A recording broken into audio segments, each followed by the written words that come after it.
Hey, what's up, everybody? This is Charles Sabanson, and welcome you guys to another episode of the Dreamers Pro Show. We cover everything from sports, hot topics, classic debates, entertainment, and we give you guys a fresh perspective on things and how we see them. And today we got a very, very interesting show in store for you guys. But before we get into it, please make sure you like the video and subscribe to the channel. Now, as you guys know, Aries, the comedian, perennially goes on Vlad a number of times a year, but he goes on Vlad TV at least once every time, right? And if you know anything about Aries, man, you know, he's a New Yorker. He's kind of old school. He loves music from the 90s, 2000s. He loves basketball from the 90s and that era, right? And he's one of these people that's never afraid to be like, yo, your era's whack. Your era's whack. And what we also know is that he's a pretty big fan of basketball. I've actually seen podcast episodes of, Aries and Gilbert Arenas debating basketball, talking about different eras, talking about who they think is the GOAT, talking about the NBA today and all of these different things. So he seems to be an opinionated guy when it comes to basketball. Now, Vlad, on the other hand, is another case. Vlad has a lot of opinions on basketball, but they're usually wrong. But nevertheless, he likes to talk basketball. He doesn't really know what he's talking about, but nevertheless, he likes to talk basketball. And whenever he invites Aries to his show, that's what they end up doing, right? They always end up doing this. So during his recent interview, his most recent interview, he was on there, and somehow, some way, the conversation got on the Lakers and LeBron and all of that, right?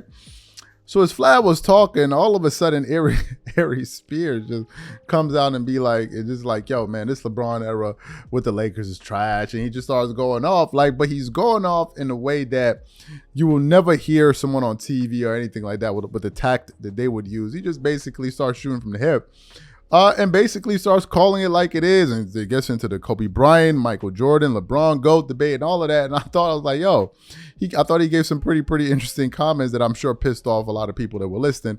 But nevertheless, we got to talk about it today. It's the summer, and it's one of the few things that is interesting that took place over the weekend. So for those of you who didn't hear Aries going off on LeBron's Lakers resume and the GOAT debate, want to play it for you now, and then want to come back and react to his comments. Take a listen to Aries here.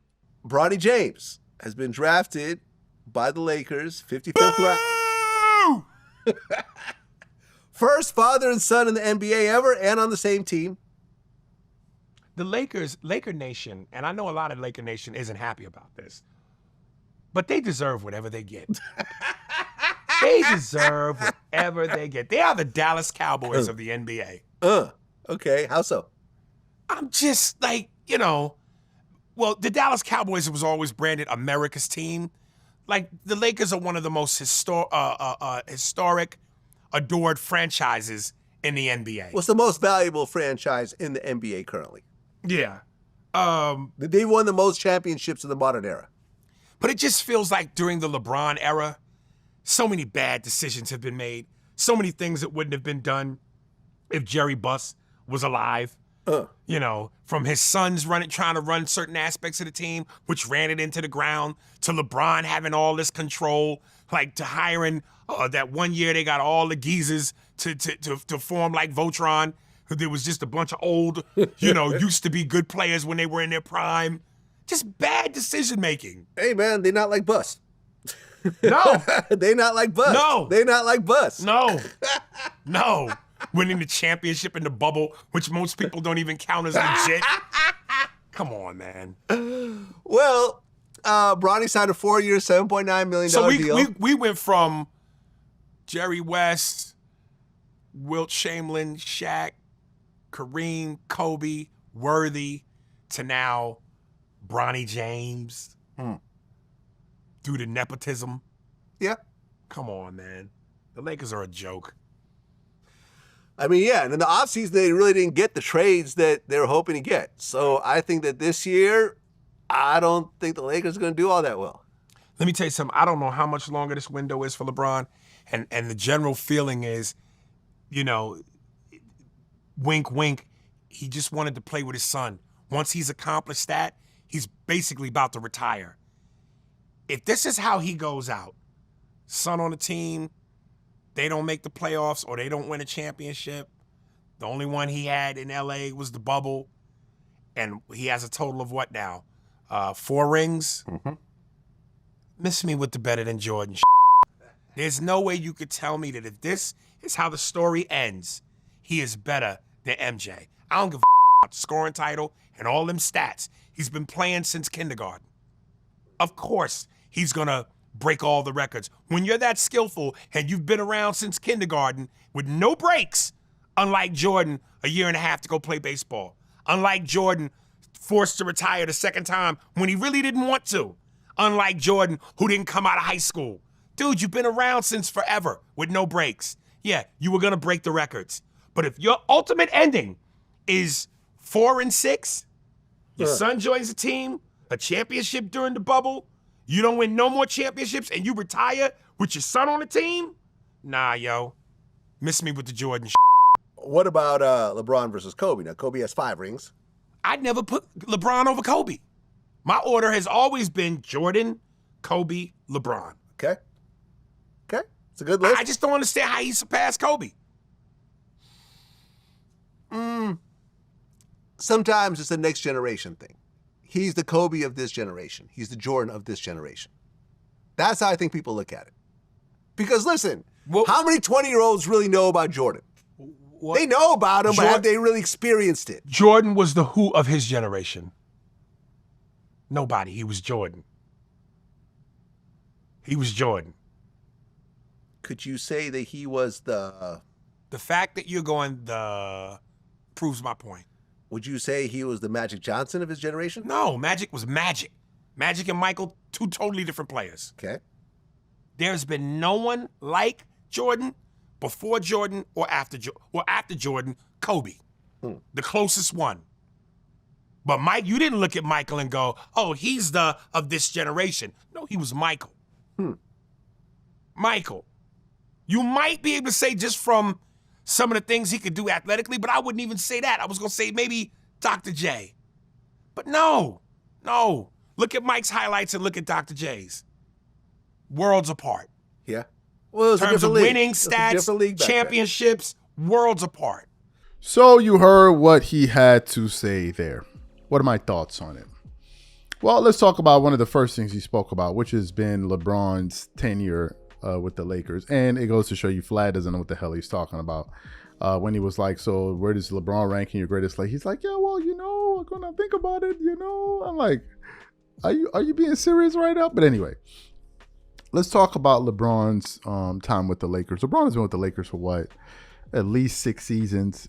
In those 6 seasons, they won an NBA championship in the bubble that people don't respect. For whatever reason, they don't respect it. I think it didn't probably resonate the same way other championships did with Laker fans because there wasn't a parade, right? There wasn't a parade. There weren't fans weren't allowed to attend any games. So, and it didn't have, fans aren't connected to it the way they would have been to other champions. I think if they won a championship like right now, it would have had a much bigger impact on the city and in the hearts and minds of Laker fans. But nevertheless, he won a championship with the Lakers, so you have that.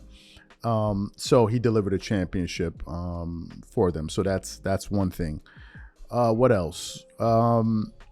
He did bring another marquee name there in Anthony Davis, another great big man and a player that the Lakers are going to try to build around going into the future, whenever that's going to be, whenever LeBron decides to retire. So you have that. So those are the positives. Won a championship. Brought Anthony Davis. He also broke the scoring title in a Lakers jersey, which I'm sure made the team a lot of money and brought them a lot of attention and all of that. And he's recently got his son on the team, which is also going to make the Lakers a lot of money. So from a monetary standpoint, at least focusing on those factors I just pointed out, I think he's helped to make the Lakers money. They've been relevant, whether it's for good reasons or bad reasons. It's a different question. They're still in the news. He helped bring them a championship, and he helped bring Anthony Davis to the team, right? So those are the things that one can point to. Let's talk about the negatives. In the time that LeBron has been with the Lakers, we've also witnessed them go through some serious turmoil. They've missed the playoffs multiple times. They had the Russell Westbrook debacle. which was an absolute disaster. And if you think about the amount of Hall of Famers that were on that roster, it's just incredible that team didn't even make it into the play-in tournament. Forget about they didn't even make it into the play-in. It was an absolute disaster. So you have that situation there. You have that situation there. You have years where they didn't make the playoffs. You have the overall hit that the Lakers brand is taking in terms of being a pristine organization that a lot of fans respected, to now turning themselves into the biggest clown show in the NBA. Obviously, with them drafting Bronny James, that didn't help their credibility. The only people I believe that are in support of it are probably media members who have an invested interest in continuing to say nice things about Lakers and LeBron, of course, and who don't have the courage to basically say what the everyday fan is thinking. You have the Lakers themselves are going to benefit from it, and ultimately LeBron's legacy is going to benefit from it. But from a macro standpoint, I don't think a lot of NBA fans respected the Lakers for making that decision. In fact, I think they frowned on them as an organization for being a part of something so distasteful, where basically you just force your son on the team, and it brought them a lot of negative coverage. But nevertheless, it did bring them coverage. So that's a sword that cuts both ways. Now, if we're looking at his resume in terms of where he stacks up to other Laker greats, I don't believe he makes it in the top 5. LeBron fans will tell you that he's the greatest Laker of all time, so we're not going to take them seriously. But in terms of the greatest Lakers of all time, I don't think LeBron James cracks the top 5.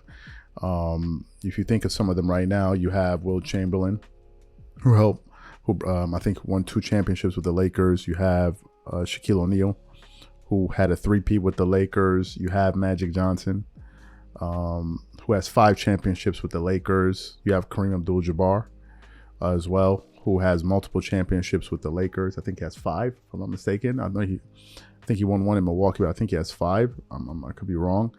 You have Kobe Bryant, who helped deliver 5 championships to the Lakers. You have Jerry West, who I think won 1 championship with the Lakers, but also was the general manager, helped bring Kobe Bryant to the team. So you have Jerry West and what he meant for the Lakers.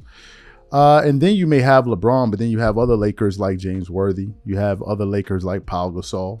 And then you have LeBron. So I don't believe LeBron cracks the top 5. So for them to be even having that conversation, that by itself shows how little knowledge Vlad has of basketball. No one with sense would say LeBron should be ahead of Will Chamberlain, Kareem Abdul-Jabbar, Magic Johnson, Shaq, Kobe, or Jerry West. So if you're going to put him in that group, then that just basically speaks to your basketball knowledge or lack thereof. So that's where he is on that. In terms of the GOAT debate, Aries Spears believes Michael Jordan is a GOAT. I was just watching some footage over this weekend of Michael Jordan playing. Listen, guys, yeah, I mean, whatever. If some of y'all feel like it's a conversation, whatever, but I don't see anything at all. I mean, just watch it. You go look at Michael Jordan play basketball, and go look at any other basketball player play basketball, and you're gonna be hard pressed to say, you know what? I think I saw 1 or 2. It's not possible. There is no one. All right, there's no one. Not even Kobe Bryant. There's no one. So I think Jordan is the undisputed GOAT there. He brought up the point about when did LeBron pass Kobe. I never thought that happened, but leave it to the media. They somehow found a way to make it. They've somehow found a way to make it work. Somehow they did it. I think they said in 2016 is when he passed. Someone even say in 2018 when he didn't win anything, but one of those years. So I don't know. To me, what I enjoyed was just the candor of Aries Spears. Made the sit down very interesting. You heard Vlad laughing. Vlad is laughing and hollering and screaming in the background, which was pretty funny too. So, what I want to know from you guys, what do you think about today's analysis? The analysis we put forward today. What do you think about what Aries Spears had to say, and where do you land on all of this? Whatever you guys think, leave your thoughts in the comments, and we catch you on the next show. Peace.